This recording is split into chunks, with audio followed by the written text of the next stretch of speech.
امت مسلمہ آج بھی ایک صف میں ہے، لیکن حکمران جذبات کی ترجمانی نہیں کر رہے۔ یہ کہنا ہے مولانا فضل الرحمان صاحب کا۔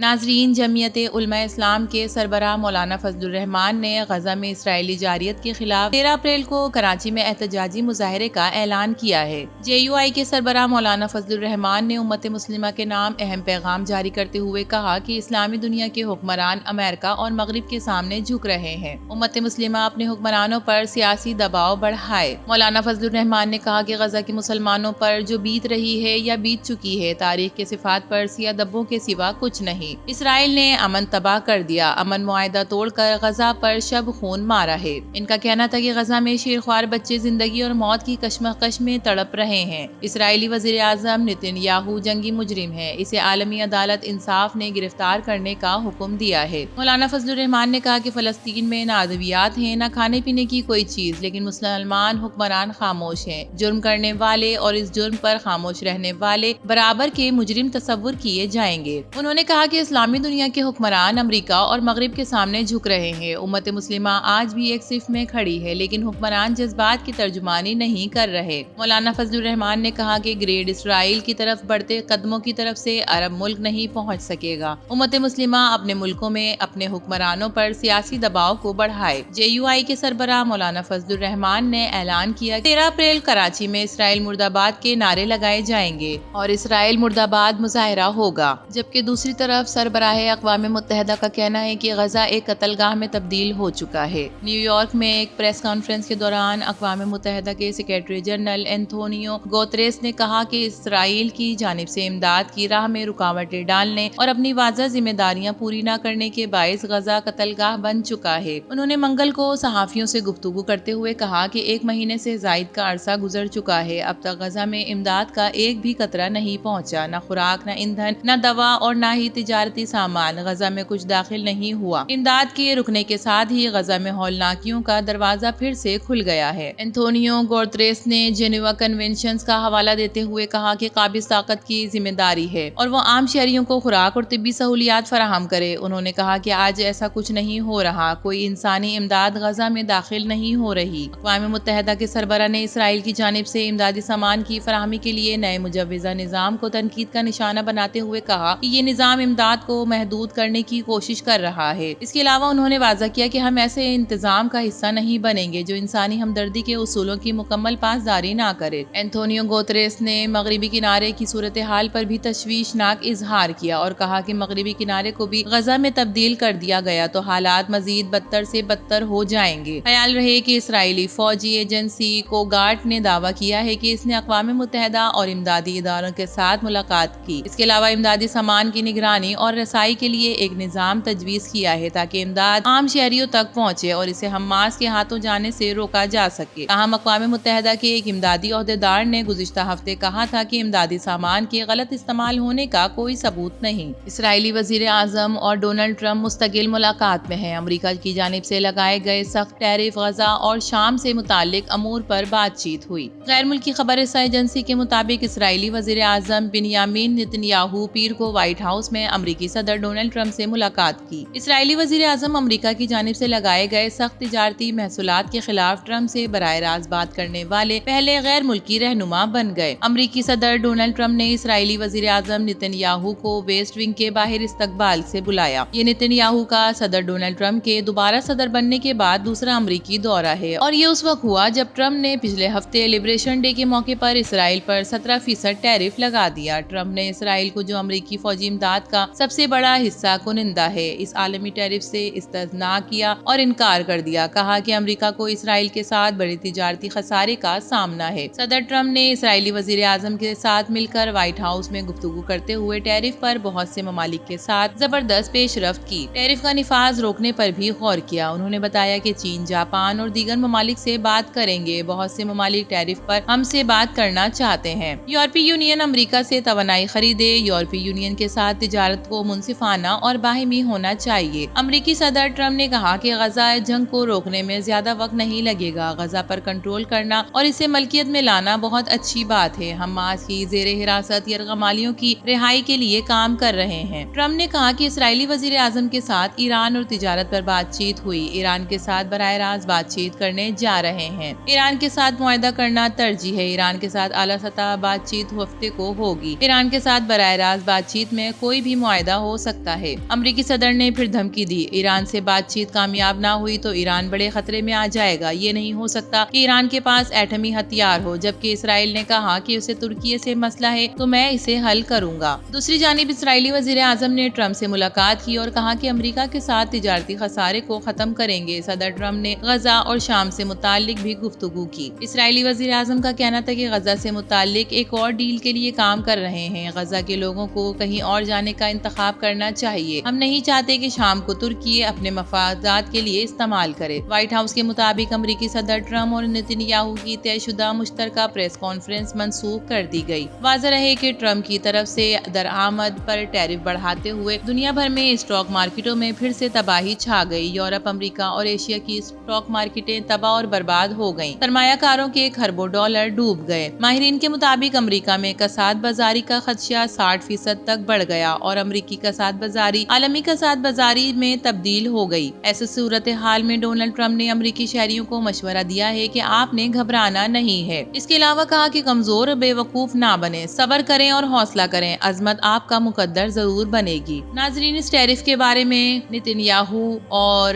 ڈونلڈ ٹرمپ کی اس ملاقات کے بارے میں آپ کا کیا خیال ہے؟ اور مولانا فضل الرحمان نے جو انکشاف کیا غزہ مارچ کے بارے میں آپ کا کیا خیال ہے؟ اپنی قیمتی رائے سے ضرور آگاہ کیجیے گا۔ ویڈیو پسند آئے تو اسے لائک کیجیے، HI TV کو سبسکرائب کیجیے۔ تو پھر ملیں گے کسی اور نئی ویڈیو کے ساتھ، تب تک کے لیے اللہ حافظ۔